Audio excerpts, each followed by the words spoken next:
Hey everybody, guess what? We are live with one of my favorite people, local author Karen Kingsbury. How are you this morning? Well, it's almost afternoon, right? Yeah, it's been a great day so far. So glad to join you today, Donna.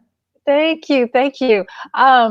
You live in Franklin, right? Yes, in Williamson County. I live in Brentwood, just a little hair off the Franklin line, but Okay, just a little bit. But you have a passion for writing and local bookstores, one in particular. Can you tell us about that?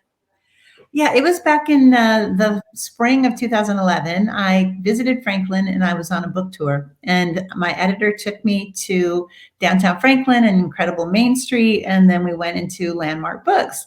And I've never been into a store like that. So, it's housed in this antebellum, beautiful piece of history. And it used to be a Civil War hospital at one time. So I was just struck. And then, of course, Joel and Carol Tomlin are the owners, and they met us at the door like they would anyone coming in, and took us through and gave us a tour.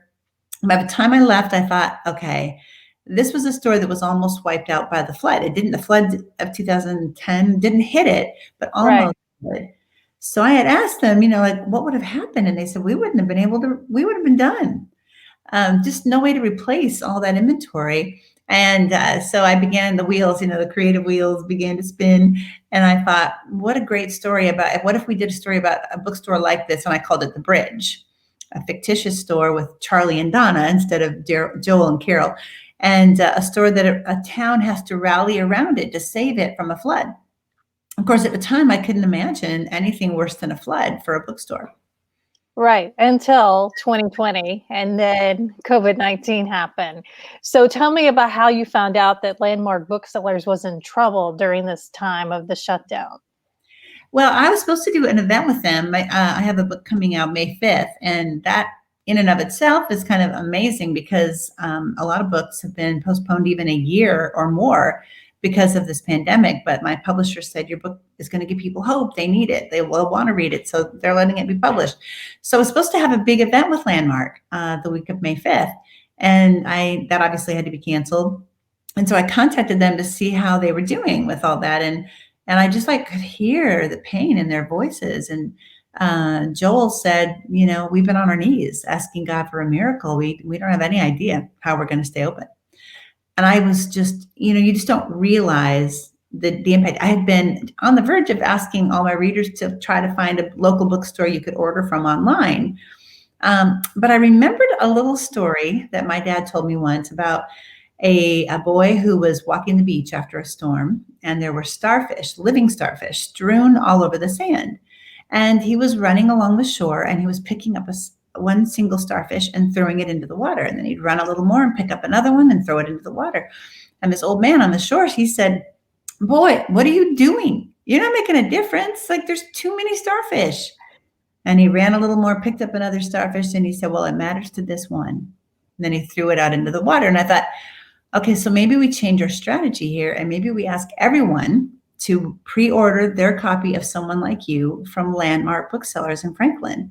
And that's exactly what they did. The response is, it's overwhelming. I kind of had hoped that 100 people might, you pay extra, for a book.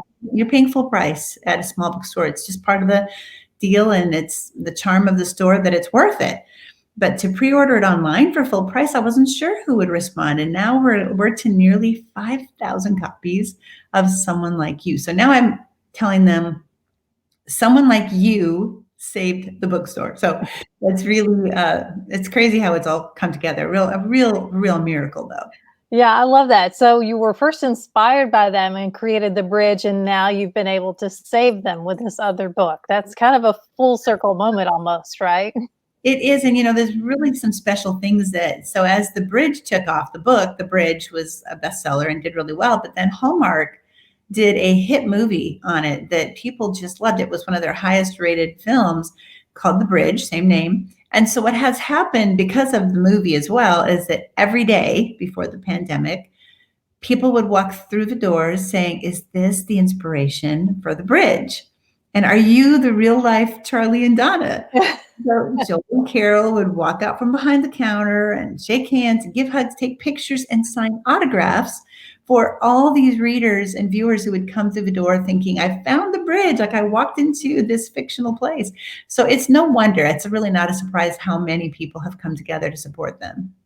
Yeah, it's a great story. I think it's stories like these that we need to hear during this time. We've been hearing a lot about shutdowns and people struggling, but I think this is great. Like you said, that Starfish, saving one bookstore that has made such an impact on a huge group of people.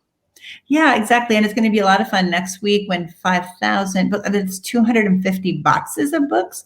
Wow. When they land, they don't have that much space in their place. So Yeah, right. we're going to have this coordinated effort where my husband and sons are going to, wear their masks and go down and get these boxes. It'll take trips to get them to our house. I'll sign 5,000 books because they're all going to be autographed. We promised that, and I'm going to stand by that. They all get a landmark bookmark in it. And they're still taking orders. Like they're still streaming in, but then we're going to all have like this assembly party in the parking lot of Landmark, like stand 6 feet apart. And, I take a book and put it into a package, and then my son puts a label on it. There's like 5 of us will be in the parking lot putting all these together. We're going to make an assembly party day out of it. Oh, that's great. I can't wait. Maybe I'll stop by and take a look at that. Tell me about the launch of your new book. Do you plan any? I know you usually will, like you said, have an event at Landmark. Are you going to plan anything online for this one? We have been doing some. I've been doing a little bit of just some different things. Obviously, it's all different, so there's no rules anymore. I've been reading chapters of the book on Tuesdays to my people and my reader friends on Facebook. And so they've loved that. That's been something different. And we're going to do a virtual, like online event where I can share some inspiration and just a little bit of the inspiration from the book and what inspired the book. So we're going to be spending a lot of time online. I'm also going to let readers write to me, and if they will just tell me what the reason is that they wanted to meet me, I had to cancel my whole tour for someone like you, then we're going to put together a Zoom meeting for I'm going to pick, I think, 100 of them that we are really touched by their story. And we'll put people in batches of 5 or 10, and I'll just spend an hour with them and get to chat, because we're going to miss that. And I'm not the usual introverted, novelist. I'm the person who loves meeting with people. So we'll find a way. I think that's great. I think this has all helped us find new ways to connect with people that maybe we wouldn't in the past. But I think that's great. Well, I appreciate all the things you're doing for Landmark. What have you taught? I haven't had a chance to talk to Joel lately. So what has been his reaction to all of this? I mean, he has been really teary-eyed every time I've talked to him. He actually swung by the house and kept his social distance, stayed in the car, but left me a little gift and just said, "You just don't know." And I have to say, I mean, they were on their knees, asking for a miracle. And I just feel like God delivered and brought, I couldn't have done this. I would have loved to have said I could have done this, but I mean, it's the readers, it's the love that they have for the store. It's, I think, the feeling among the readers and among all people. I think this is a common feeling that we can't get out, but is there something we can do? People tend to have a little more money in their entertainment budget, sadly, for the restaurants and theaters of the world. But because of that, a lot of them were buying 2 and 3 copies and telling me they're going to give a copy of someone like you to, a first responder, someone working the front lines in medical, or a delivery person. They're just going to share it with someone because, like my publisher said, this is a book that will give them hope. It's a love story, deeply emotional, full of redemption and forgiveness and second chances. So people need that. They need a little getaway, something other than Netflix. And so people are, they're really responding. Yeah. So the book comes out on May 5th. You can still pre-order now through Landmark. Yes. Yeah. I have a link set up actually that tells the whole story and shows pictures from the movie and Joel and Carol. And that's KarenKingsbury.com/landmark.